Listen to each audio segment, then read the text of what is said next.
My name is Sarah Mitchell, and I spent years believing that patience could earn love. If I stayed calm, if I made myself useful, if I kept forgiving, maybe one day they'd look at me and finally see someone worth keeping. But it doesn't work that way. Patience doesn't soften cruelty. It only teaches people how far they can push you before you break. Tonight, sitting at that long table in my childhood home in Portland, while my own sister laughed about me like I wasn't there, I felt something inside me shift. It wasn't anger, not exactly. It was the moment I understood I couldn't keep trying to belong in a place that kept proving I didn't. So I stayed quiet one last time, not to keep the peace, but to mark the end of it. They don't know it yet. But the next time they hear my name, the silence they taught me will be the one thing they can't escape. It was Christmas Eve when I went back to Portland. No call ahead, no warning. But I didn't think I needed an invitation. I still believed that family was something you could come home to, Puppy. The rain hadn't stopped since my flight landed at PDX. The storm that had chased me for days still clung to my coat, heavy and cold, like something I couldn't wash off. I caught a rideshare straight to my mother's house in the West Hills, the same cream-coloured two-storey colonial that had once felt alive with noise and warmth. This time, the windows glowed like they belonged to strangers. Through the glass, I saw laughter, crystal glasses raised, a camera flash. My sister Jessica in a red dress, spinning for her audience. She had the kind of confidence that fills a room. I had the kind that makes you go quiet. I pressed the doorbell. Nothing. After a long pause, I opened the door myself. My mother turned, startled, a glass of Chardonnay in her hand. "Sarah, you actually came." There wasn't a single trace of joy in her voice. No one else turned. 20 guests, and not one of them noticed the mud on my boots or the exhaustion in my face. Jessica's eyes skimmed over me like I was part of the furniture. I slipped off my jacket, found a corner chair near the fireplace, and sat down. A woman I'd never seen leaned toward me with a polite smile. "Are you one of Jessica's friends from her PR firm?" I swallowed the truth, forcing a nod. They didn't mean harm, but the ones who should have remembered me, they were the ones who didn't. The dinner table stretched farther than it needed to, a white linen cloth trimmed in gold running down the centre like a runway. I sat at the far end, half in shadow, close enough to hear every word but far enough to be forgotten. The crystal glasses sparkled under the chandelier's soft light, catching reflections of laughter that didn't belong to me. Jessica stood up to make a toast. Her voice was bright, rehearsed, full of practiced humility. "It's been such a wonderful year," she said, thanking clients, sponsors, and her husband Ryan, who smiled like he'd memorized his role in her story. Then came the part that landed hardest. She turned to our mother. "And thank you, Mom, for always believing in me, for standing by every choice I made, and for never judging me." Applause followed, warm and approving. My mother's eyes shone with the kind of pride I'd never seen directed my way. I watched her beam, clapping with everyone else, and it struck me. No one even realized I was missing from the speech. Not a single word, not a single glance. The food arrived, colourful but foreign. Quinoa salads, cashew cream soup, and something green that tasted like air. The prime rib my mother used to make every Christmas? Gone. When I asked about it, Jessica just smiled, slicing her microgreens with perfect grace. "Red meat causes inflammation, Sarah." "Didn't you read that study from Johns Hopkins?" I nodded, chewing quietly while a couple at the table began chatting about the storm in Colorado. "Did you see that story on the news?" A female pilot rescued an entire ski lodge before the avalanche hit. They called her the Mountain Angel. The nickname drew a few laughs, admiration thrown casually around the table. For 1 second, I froze. Then I looked down at my plate, pretending to smooth my napkin. It was only a heartbeat, but it was long enough for the truth to land heavy inside me. They were talking about me. Me, sitting right there, invisible at my own family's table, while strangers celebrated a version of me they didn't even know existed. The sound of their laughter faded and memory took its place. I remembered another winter, my first night flight during training at Vandenberg Space Force Base in California. I landed wrong, hard, my leg twisting under me on the tarmac. I could see the bone pressing through the fabric of my flight suit. I called home again and again, but no one answered. Later, I learned they'd been celebrating Jessica's birthday that night at some trendy restaurant in the Pearl District.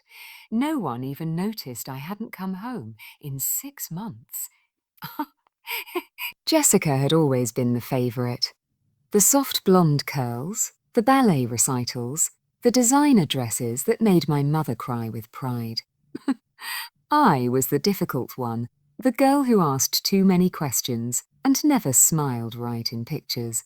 Back then, I used to stand in the hallway of our house, tracing my finger along the edges of her trophies on the mahogany shelves, wondering if love had a measurement I hadn't been told about. Tonight, that old ache came rushing back. My eyes drifted to the living room wall, where a new family portrait hung in a gilded frame. Everyone was there. My mother, Jessica, Ryan, even their golden retriever, Bailey. I wasn't. When a guest asked about me, my mother laughed softly. She's hardly ever home anymore, always flying around somewhere. So we left her out. The words landed quietly, almost kindly. That made them worse. I sat there, feeling my throat tighten, my pulse echoing against the rim of my wine glass. I didn't need flowers or gifts or a toast. I just wanted to exist in their version of home. But sitting there, half hidden at the edge of the chandelier's light, I finally understood. I'd already been erased long before tonight. And that hurts more than hatred ever could, because hatred means you were at least once worth the trouble. By 8 o'clock, the room had turned golden with light and wine. Jessica tapped her Waterford crystal glass, and the chime sliced clean through the background music. Every head lifted, every face turned toward her. She smiled, polished, glowing, standing in her favourite kind of stage. Before we open gifts, I just want to say how grateful I am. This year has been absolutely amazing. Her words floated like perfume, sweet and empty. Her eyes skimmed across the table, skipping over me as if by instinct. I know some people choose unconventional lives, she added with a practiced laugh. Flying around, chasing things most of us can't relate to, but hey, they still remember to drop by sometimes. Laughter rippled politely through the dining room. My grip on the sterling silver fork tightened until my knuckles ached. Jessica looked right at me now, that perfect half-smile curving like a blade. "A uniform doesn't make anyone noble," she said. "We all serve life in our own way, don't we?" Applause, compliments. Someone whispered what a gifted speaker she was. My mother clapped too, her eyes shining with pride that had never been mine. I sat still, breathing through the noise. Jessica always needed to win the room, and I, sitting there in my creased Air Force utility uniform, was her prop, proof of who she wasn't. The laughter grew louder, the glasses fuller, and somewhere between the clinking and the jokes, I felt the last thread of patience snap. Then Ryan spoke. His tone was quiet, uncertain, but it cut through everything. "Sorry, But that pilot on the news, the mountain angel, that was you, wasn't it? The fork slipped from my hand, clattering against the china plate. Jessica froze, colour draining from her face. Ryan, what are you doing? He hesitated, then continued. Her name was Mitchell. She looked a lot like your sister, Jess. 20 heads turned toward me. My pulse thudded in my ears. The laughter died, leaving only the hum of the heating system and the faint sound of someone's glass trembling against the table. I rose slowly, not to argue, not to prove anything. I reached into my pocket and placed a small silver insignia on the table. The one with wings carved into a mountain peak. Yes, I said, Mountain Angel is me. My mother gasped. I didn't let her speak. I flew through 3 states in that storm.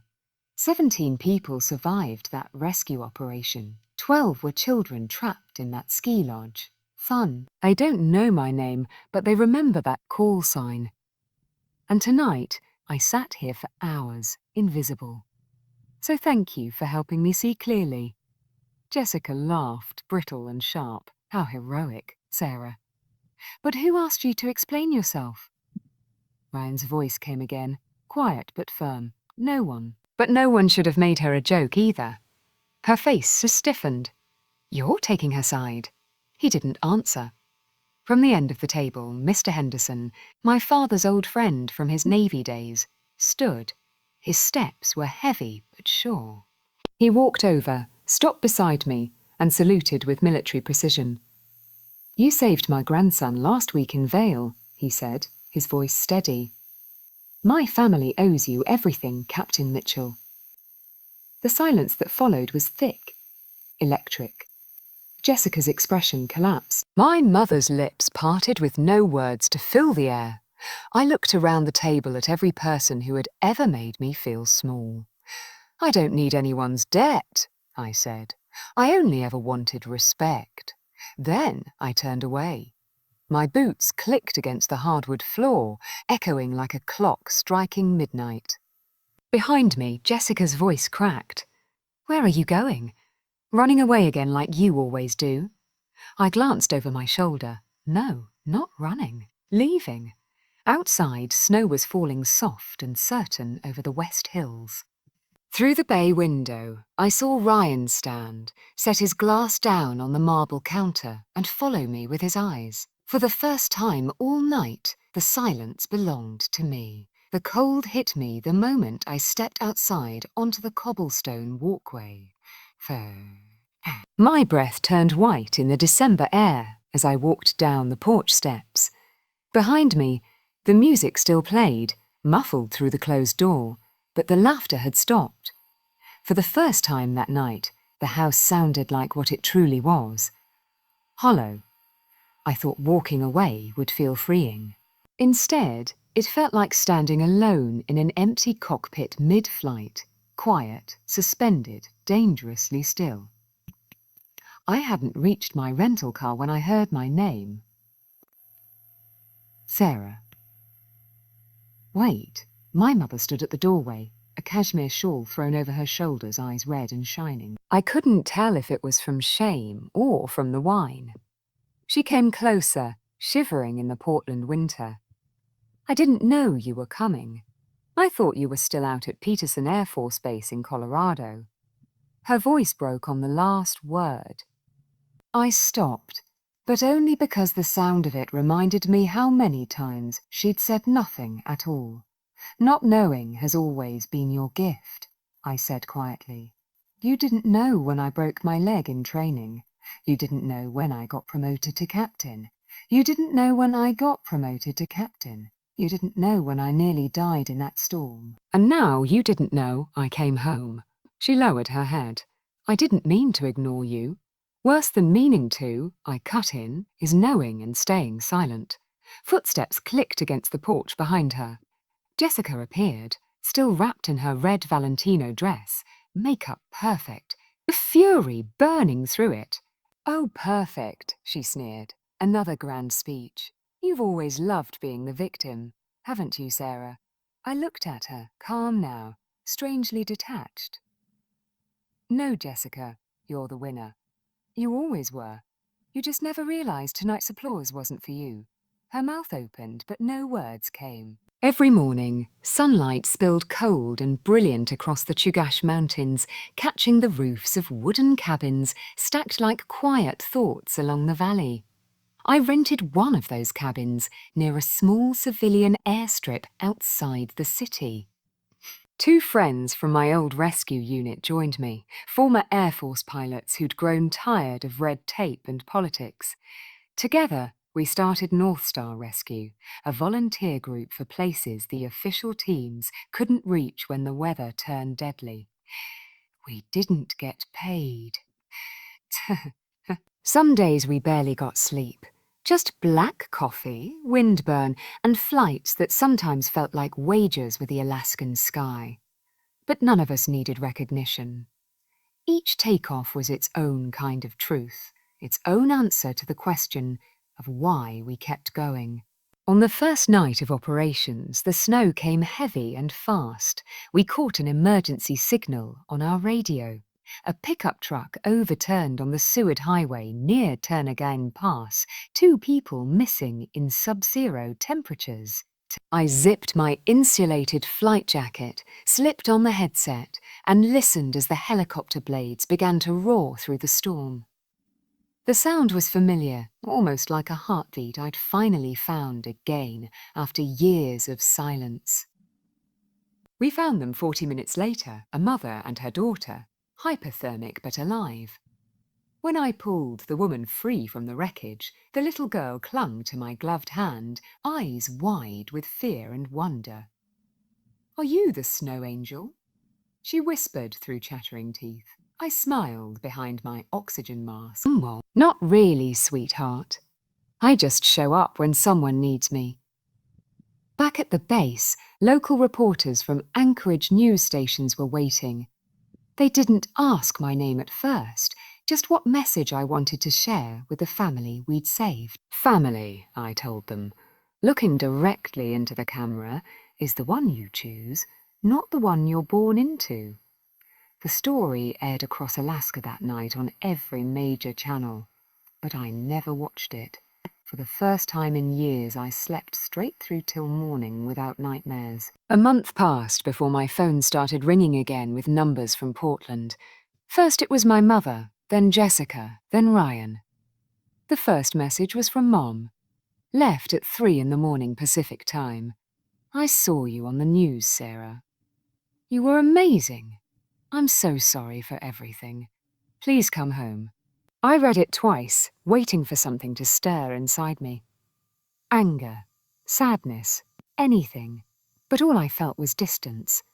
Like looking at an old photograph that used to mean everything but now was just a blur of colours behind glass. Jessica's email came next, nearly 3 pages long, single-spaced. "You won, Sarah. Everyone loves you now. Are you happy knowing you ruined me? My sponsors dropped me. Ryan barely talks to me. You always wanted to be better than me, didn't you?" I almost laughed out loud in my cabin. She still didn't get it. Winning isn't being above someone. "It's not needing to prove you ever were." Then came Ryan's voicemail, his voice thin and tired. "Jessica's in treatment," he said. "Anxiety and depression. I thought you should know. We're getting divorced." I sat for a while in front of my wood-burning stove, unsure what to feel. Pity? Relief? Or maybe it was just the quiet collapse of something that had already been dying for years. I opened the drawer I hadn't touched since moving north, the one in my small desk by the window, the one that held everything I'd tried to forget. Mom's old letters, my last Air Force contract, the Mountain Angel Commendation Medal from the Governor of Colorado. I placed them on the table one by one and lit a candle I'd bought at a shop in downtown Anchorage. The flame took its time. Paper curled, ink faded, metal warmed to gold in the firelight. In the reflection of the frosted window, I saw my own face flicker and steady, alone but whole. As I brushed the ashes aside into a ceramic bowl, A small, unopened envelope slid free from the pile. No return address, no handwriting I recognized. The postmark was from Vail, Colorado. I tore it open carefully. Inside was a photograph from that night of the rescue in the mountains. The snow, the emergency lights, the helicopter, and a single line scrawled at the bottom in blue ink. From someone who lived because of you. B. Henderson. I smiled, closing my hand around it. I didn't need to know anything more. That simple thank you was the only one I ever wanted to keep those 3 years, passed like a night flight through calm skies, quiet, steady gone before you fully realize how far you've traveled. I was still in Alaska, still flying, still saving lives when the weather turned cruel and unforgiving. North Star Rescue had grown beyond anything I'd imagined. We now had 12 members, 3 helicopters, 2 fixed-wing aircraft, and a hallway in our headquarters lined with photographs of lives we'd pulled back from the edge of death. Sometimes I stood there at dusk, watching the sun sink into the snow-covered peaks of the Alaska Range, wondering how far I'd come without ever meaning to become who I was now. Every so often, a letter arrived from my mother in Portland, careful and restrained, written as if she were afraid of the space between us growing any wider. The handwriting was shaky now, aging. I never replied, but I didn't burn them either. I kept them in a wooden box my father had made years ago. Pieces of history I no longer needed to erase, but couldn't quite embrace. Tonight was Christmas again. 3 years after that night in Portland. I sat by the fire in our team's common room with a mug of hot cocoa, while snow drifted heavy outside the window. A young woman from our team, a new pilot named Emma from Minnesota, ran in with rosy cheeks flushed from the cold, laughing. "Sarah, we came up with a nickname for you," she said breathlessly. "Blizzard Angel. Like Mountain Angel, but better because you're always flying through blizzards to save people." I smiled, wrapping my hands around the warm mug. "Call me that if you want, Emma. But remember something important. Angels get cold too. We're all human up here." Their laughter filled the cabin, warm and bright and genuine. I looked out the window where snow was falling soft and endless over the Alaskan wilderness. No ringing phones demanding explanations, no guilt pressing down on my chest, no eyes waiting to judge every word I said. Just quiet. The kind I'd chosen for myself. Not the kind forced upon me by people who never saw me. Silence isn't punishment anymore, I whispered to myself, watching the firelight dance across the log wall walls. It's peace. The fire crackled. The wind hummed its ancient song through the trees, and I closed my eyes, thinking of all those I'd saved over the years, those I'd been forced to let go of, and the ones still out there waiting to be found. Because sometimes, to truly fly, you have to let go of what was never meant to hold you in the first place. The morning after that quiet Christmas, I woke to my phone buzzing insistently on the nightstand. The screen showed an unfamiliar Seattle number. I almost ignored it, but something made me answer. "Hello, this is Sarah Mitchell." There was a pause, then a woman's voice, professional but warm. "Captain Mitchell, this is Director Patricia Nguyen from the National Transportation Safety Board in Seattle. I'm calling because we've been following your work with North Star Rescue for the past 2 years. I sat up, fully awake now. The NTSB. Yes, we'd like to offer you a position as lead investigator for our Alaska region, based out of Anchorage. Your military background, your rescue experience, your knowledge of extreme weather aviation, it's exactly what we need. The pay is substantial, and you'd still have time to run your volunteer operation." I stared out the window at the morning sun turning the snow into diamonds. This was the kind of opportunity I'd dreamed about years ago, Back when I still believed I had to prove something to everyone in Portland. But now? Now I had to think about what I actually wanted, not what would look impressive to people who'd never believed in me anyway. Can I have some time to consider it? I asked. Of course, Director Nguyen said. Take a week. We're not going anywhere. After she hung up, I sat there wrapped in my blanket, watching the steam rise from my coffee. Emma knocked on my door an hour later. Hey, we'd just got a call. There's a family stranded near Denali. Small plane went down in the night. You coming? I was already pulling on my flight suit before she finished the sentence. Always. The rescue took 4 hours. By the time we got the family of 4 back to safety, my hands went numb and my face felt like it had been sandblasted by ice. But when that father shook my hand, tears freezing on his cheeks as he thanked me for saving his kids, I knew something with absolute certainty. This was where I belonged. Not in an office investigating crashes after they happened, but up in the sky preventing them or pulling people out when prevention failed. That evening, I called Director Nguyen back. Thank you for the offer, I said honestly. It's an incredible opportunity, but I need to stay where I am. The work I'm doing here, it's not about career advancement anymore. It's about showing up when people need someone most. She was quiet for a moment. I understand, Captain. The world needs more people who know the difference between a good opportunity and the right path. If you ever change your mind, the door stays open. As winter deepened in Alaska, my inbox began filling with messages from people I'd rescued over the years. Some sent Christmas cards. Others sent photos of their kids who'd grown another year older because I'd pulled them from a frozen lake or a crashed helicopter or a cabin buried in an avalanche. I kept every single one in a box, not because I needed validation, but because they reminded me that impact isn't measured by how many people know your name. It's measured by how many people are still breathing because you showed up on the worst day of their lives. February brought a massive storm system, the kind that shuts down all commercial flights and sends even experienced bush pilots running for cover. We got 17 emergency calls in 3 days. Our team barely slept, surviving on energy bars and adrenaline and the unspoken agreement that we'd collapse later, after everyone was safe.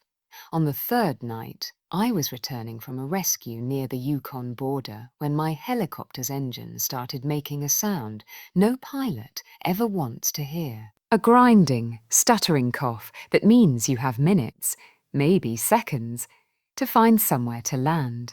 My co-pilot, a former Marine named Marcus from Detroit, looked at me with wide eyes.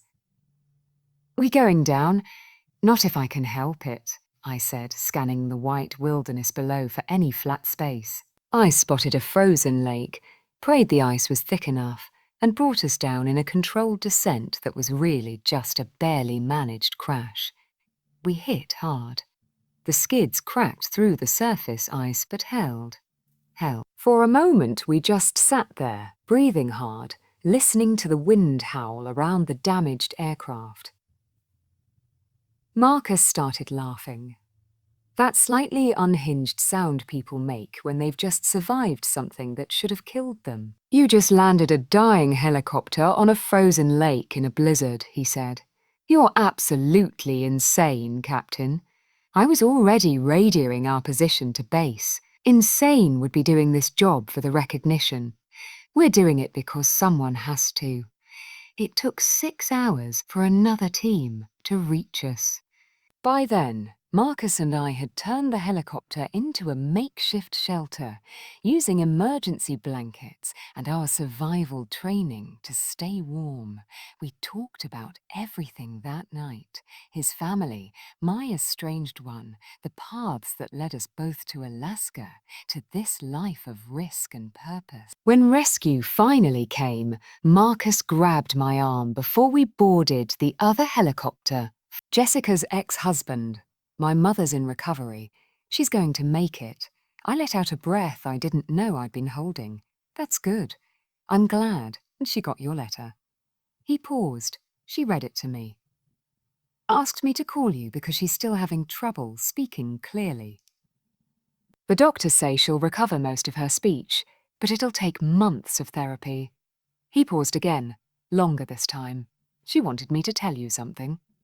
She said you were right about everything. She said she spent her whole life celebrating the wrong daughter. I closed my eyes, feeling tears I hadn't expected. It's not about wrong or right, Ryan. Jessica wasn't wrong to be. I wasn't wrong to be different. Mom was wrong to make us compete for crumbs of affection instead of loving us both fully. There was a sound on the other end, like Ryan was crying. Jessica's doing better, by the way. She's in therapy, real therapy, not just the 30-day spa kind. She asked me to tell you she's sorry for everything. I don't need her apology, I said gently. I just need her to be happy in her own life without using mine as a measuring stick.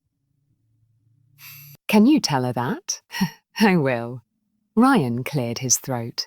You sound different, Sarah. Like you've figured out something the rest of us are still struggling with. What's that? How to be free.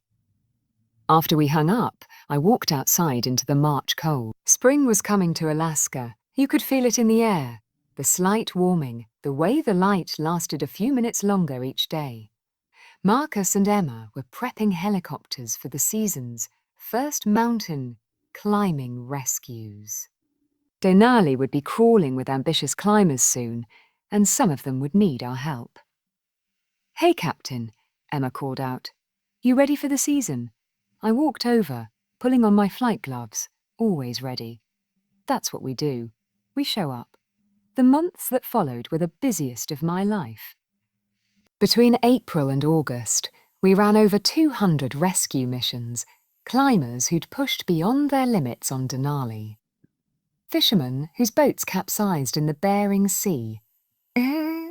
Hikers lost in the wilderness. Families whose bush planes developed engine trouble in areas where landing options were measured in luck rather than skill. Each rescue reminded me why I'd chosen this life. Why I'd walked away from family expectations and social approval, and all those things people think matter, until they're hanging from a cliff face or drowning in icy water, and realize the only thing that actually matters is whether someone shows up to save you. I turned 35 that July. My team threw me a surprise party at our headquarters, complete with a cake decorated to look like a helicopter and a card signed by 57 people we'd rescued over the past 3 years. Emma gave a toast that made me cry. Sarah Mitchell, she said, raising a beer, could have chosen comfort. Could have taken a desk job, married some nice guy, lived in a suburb, and never risked anything. Instead, she chose the hardest path, the one where every day you might not come home, where recognition is rare and gratitude is often forgotten as soon as the crisis passes. She chose to be the person who shows up when everyone else has given up hope. She taught us that strength isn't about being fearless. It's about being terrified and going anyway. To Captain Mitchell, the Blizzard Angel, the woman who proved that sometimes walking away from family is the bravest thing you can do, everyone cheered. I stood there, overwhelmed by the realization that I'd finally found my people. Not the family I was born into, but the one I'd built, mission by mission, rescue by rescue, through shared purpose and mutual respect. That night, Alone in my cabin, I pulled out the wooden box that held my mother's letters. I hadn't opened it in months. Now I read through them chronologically, watching her handwriting deteriorate after the stroke, then slowly improve as she worked through rehabilitation. The most recent letter, dated just last week, was different from all the others. No apologies, no excuses, just truth. Sarah, she wrote in shaky script, I spent your entire childhood afraid you were too strong, too independent, too much like your father. I tried to soften you, to make you more like Jessica, who I understood because she was like me, needy for approval, desperate to be seen. I didn't realize I was teaching you that being yourself wasn't enough, that you had to earn love by becoming someone else. Your father would be so proud of who you've become. I see that now. I'm not asking you to forgive me, or come back, or fix what I broke. I just needed you to know that I finally understand what I did, and I'm sorry I spent your whole life making you feel invisible when you were the one who shined brightest. I folded the letter carefully and placed it back in the box. Then I did something I hadn't done in years. I called my mother. She answered on the third ring, her voice still slightly slurred from the stroke, but recognizable. Sarah, Mom, I got your letter. There was a long silence. Then, thank you for calling. I wasn't sure you would. I wanted to tell you something, I said, looking out at the mountains painted gold by the setting sun. I forgive you, not because you've earned it, or because we'll ever be close again, but because I don't want to carry anger anymore. It's too heavy, and I need to stay light to fly. My mother started crying, soft sounds that made her seem suddenly old and frail. I love you, Sarah. I know I never showed it the way you needed, but I do. I love you too, Mom. I'm just loving you from a distance now. And that has to be enough. It's enough, she whispered. It's more than I deserve. We talked for 20 minutes, carefully avoiding the painful memories, focusing instead on neutral topics, her physical therapy progress, my latest rescues that had made regional news, the weather in our respective cities. It wasn't the relationship either of us had once wanted, but it was honest, and that made it valuable in its own way. August brought a call that changed everything again. I was in Anchorage getting supplies when my phone rang with a Washington, D.C. area code. This is Captain Mitchell. Captain, this is General James Martinez from the Pentagon. I'm calling about a special operations position we're creating. We need someone to establish and lead a new elite rescue unit for extreme weather military operations worldwide. Your record, your innovations with North Star, your ability to build and lead teams, you're at the top of our list. This would mean returning to active duty with the Air Force, a promotion to major, and a substantial increase in resources to save lives on a global scale. I leaned against my truck, watching tourists walk past with their cameras and their certainty that Alaska was just a beautiful backdrop for their vacation photos. They couldn't see what I saw, the danger lurking in every crevasse, every sudden weather change, every moment of overconfidence. That's an incredible offer, General. When do you need an answer?